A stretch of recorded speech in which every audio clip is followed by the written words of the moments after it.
Salut les magicos, j'espère que vous allez bien. Écoutez, cette vidéo sera peut-être certainement une de mes dernières vidéos liées au magnétisme, spiritisme, médium, etc. Voilà, je pense que c'était important de vous faire une vidéo, en fait, qui est une vidéo qui va faire un lien en fait sur les différentes vidéos que je vous ai déjà faites. Je m'explique. Je vous ai fait des vidéos où je vous parlais du spiritisme, d'autres vidéos où je vous parlais du magnétisme, de la médiumité, sans forcément faire de lien entre elles, parce que pour moi ça me paraît une évidence. Mais je me suis aperçu que c'était pas le cas pour tout le monde. Donc cette vidéo sera une chronologie de toutes les vidéos que je vous ai faites sur le sujet. Et je ne rentrerai donc pas en détail par rapport à ça, simplement en fait faire une connexion entre tout ce qui existe, entre le spiritisme, la médiumité, etc., etc. Alors, j'aurais pu très bien vous parler de toutes les religions, puisque la base de la religion, depuis que l'homme est homme, pour moi, c'est simplement savoir qu'il existe en tant que vivant et qu'il a la notion de la mort. Et donc de se donner un but dans la vie, et donc forcément se donner un but dans la mort. Donc je ne parlerai ni de la religion égyptienne, ni grecque, ni romaine, qui en l'occurrence pourront en faire référence, ni non plus au christianisme, même si je vais en aborder quelques notions. On va simplement s'arrêter sur les années 1700 à celles d'aujourd'hui, donc à s'y approcher un grand maximum. On va commencer par la date 1734, qui est donc la naissance de Frank Anton Mesmer. Et pour ceux qui ont déjà vu effectivement mes vidéos, on va parler du magnétisme. Effectivement, Anton Mesmer, on va dire effectivement le père fondateur du magnétisme animal, ce qu'on appelait donc le mesmérisme. Je vous invite à regarder ma vidéo, le magnétisme, ça n'existe pas. 1773, magnétisme animal.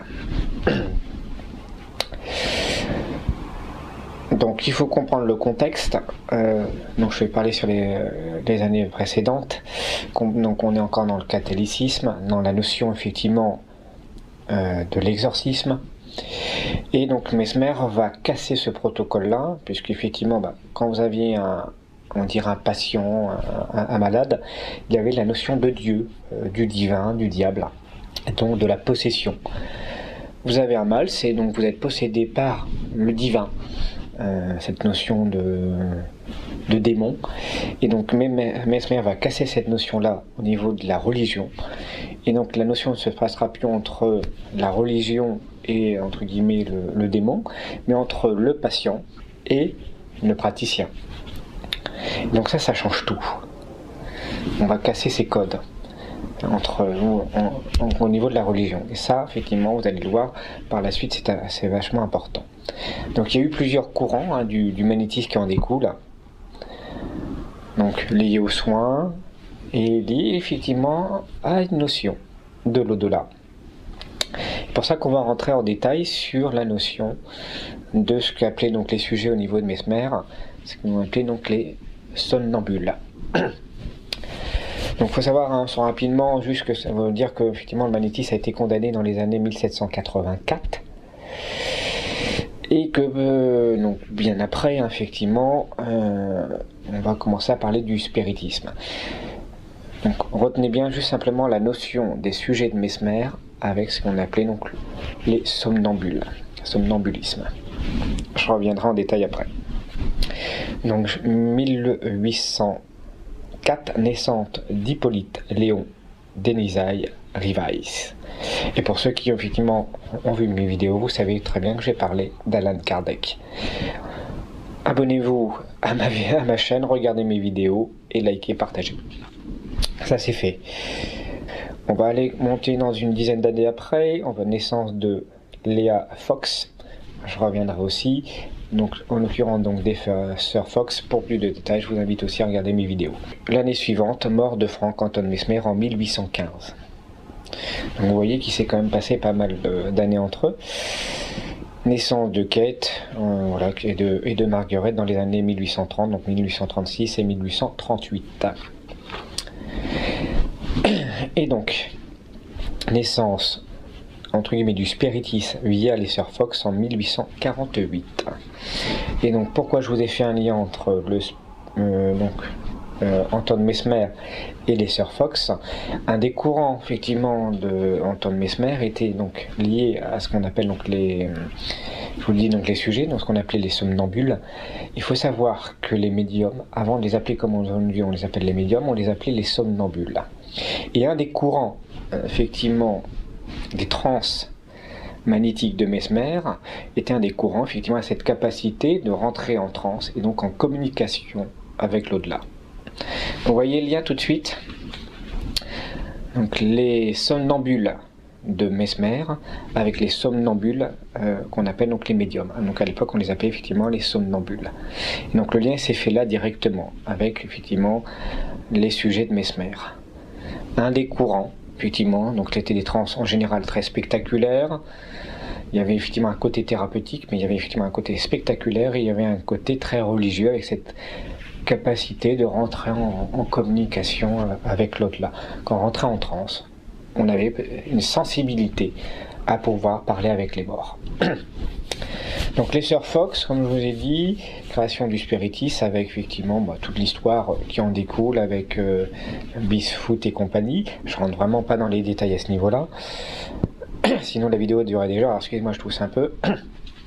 L'engouement du spiritisme a atteint donc son comble aux États-Unis en 1852. Vous voyez effectivement que ça prend du temps dans l'histoire.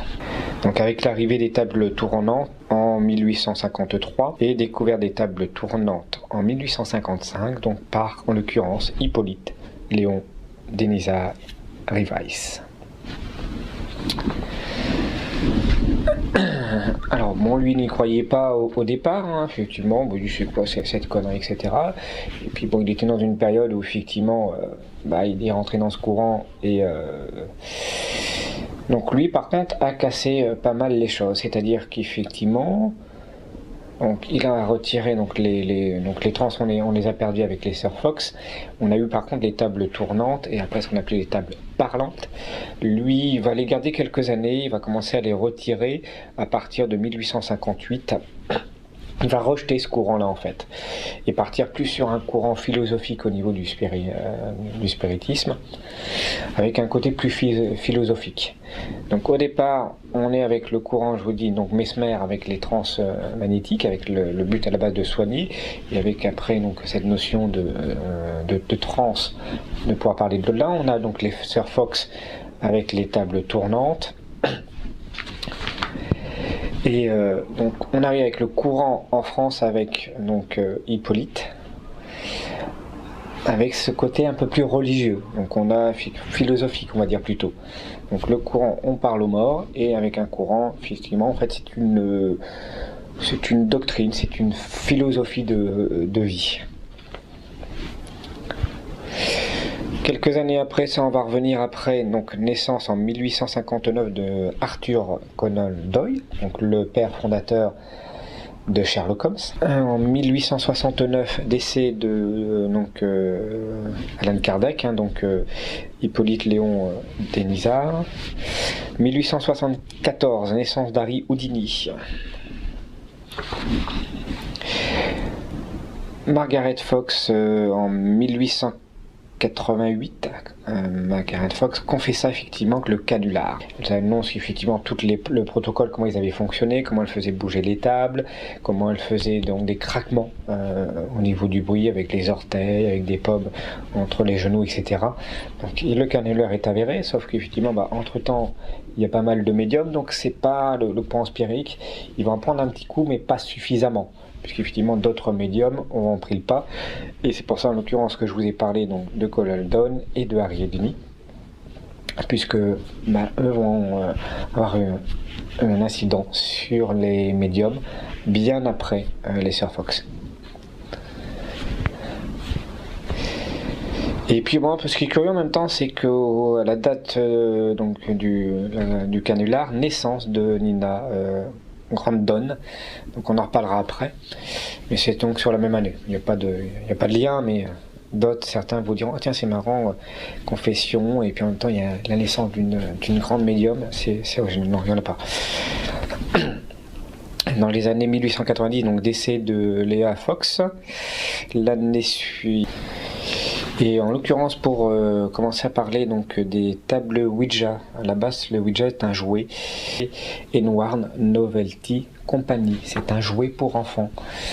Donc quelques années bien après effectivement la notion de spiritisme. Après décès de Kate Fox, et encore une année après, donc en 1893, décès de Margaret Fox.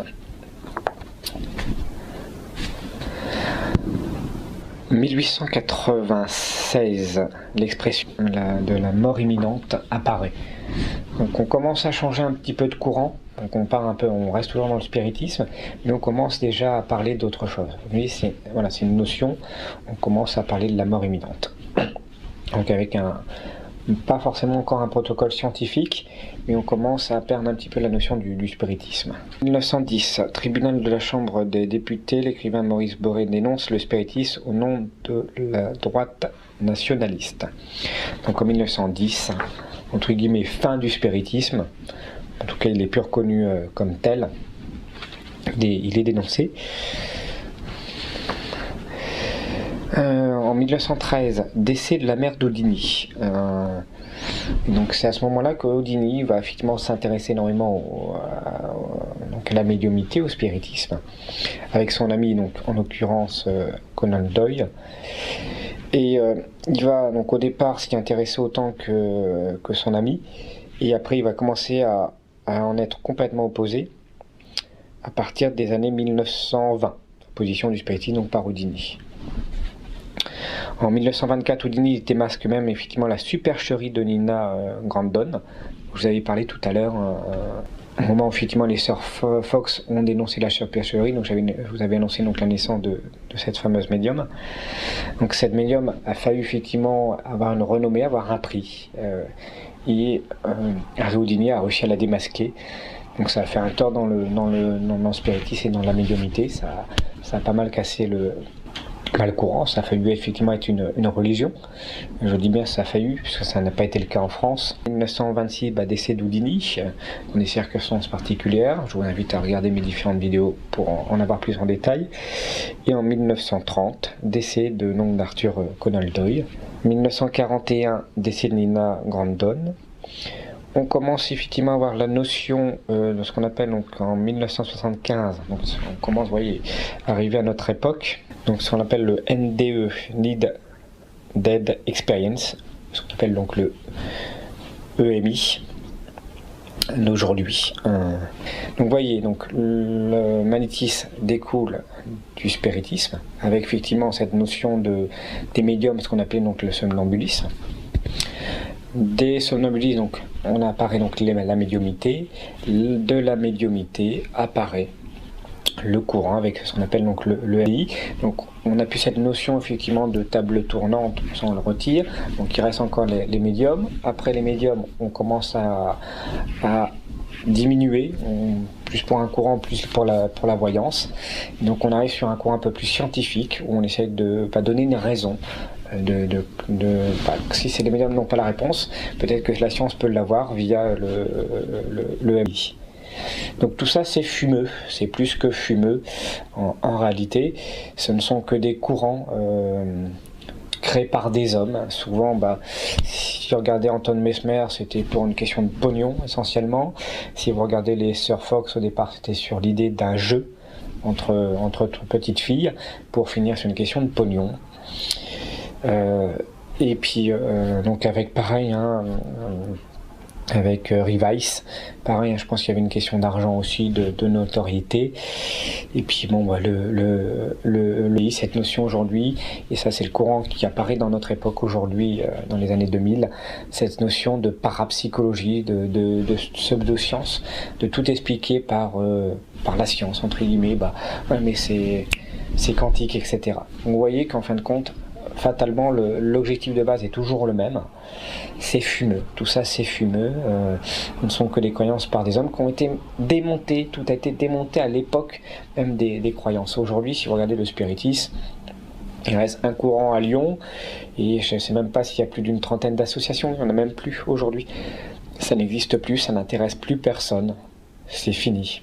Très rapidement, j'ai oublié de vous parler effectivement de mon spectacle. Donc j'avais proposé, c'était le spectacle Imaginarium, qui était plus un spectacle en fait sur la magie, le mentalisme et l'hypnose, avec un but sur le thème du magicianos, et donc cette notion de voyage, cette capacité de créer dans son imaginaire et de se créer son propre monde.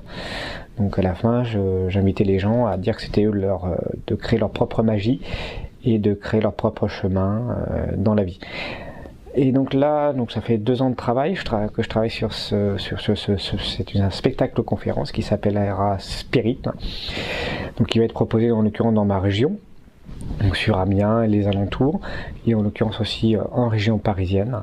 C'est un spectacle conférence où effectivement il y aura des démonstrations de voyance, de médiumité, de tables tournantes, de tables Ouija, avec effectivement derrière toute une conférence sur les origines. Et donc toutes les techniques, en l'occurrence que vous avez pu voir dans mes vidéos, pour me démontrer comment ça fonctionne et de vous donner votre propre avis. Je pense que c'est toujours beaucoup plus intéressant quand effectivement les gens sont au départ stupéfaits par les phénomènes et qu'on leur explique que derrière, si vous avez été stupéfait, oui, moi que je vous approuve la preuve que ça n'existe pas. Je pense qu'effectivement j'aurais plus de convaincus derrière. Donc leur dire simplement ça ne fonctionne pas. C'est un spectacle que je prépare depuis plusieurs années, je vous dis à peu près 2 ans de création qu'on travaillait effectivement sur différentes salles pour pouvoir le proposer. Je pense que c'est le bon moment effectivement pour pouvoir proposer ce type de format. Donc si vous êtes intéressé, vous êtes dans la région, n'hésitez pas. Je vous donnerai les dates et les salles très prochainement.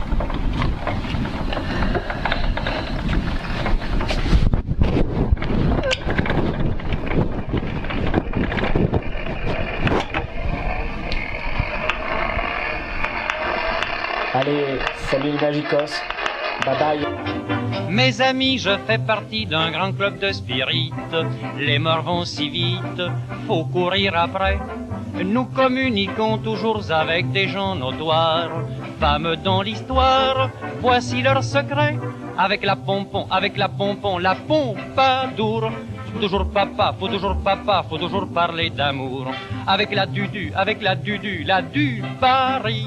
Faut toujours papa, faut toujours parler du prix. La belle ferronnière exagère et nous dit que malgré son époque, elle évoque Saint-Louis. Oui mais c'est Nana, Napoléon, qui fait mieux tourner le guéridon. Mais les esprits répartis dans l'ombre et le silence, après la séance, je fus édifié. Si la table a pu bouger, c'est que je le devine. Ma jolie voisine me faisait du pied. Avec la pompon, la pompadour. Faut toujours papa, faut toujours parler d'amour. Oh, avec la dudu, la du Paris. Faut toujours papa, faut toujours parler du prix. Mais avec ma voisine divine et jolie, on a choisi pour table la table de nuit. Alors c'est Cucu, c'est Cupidon qui toute la nuit fit tourner le guéridon.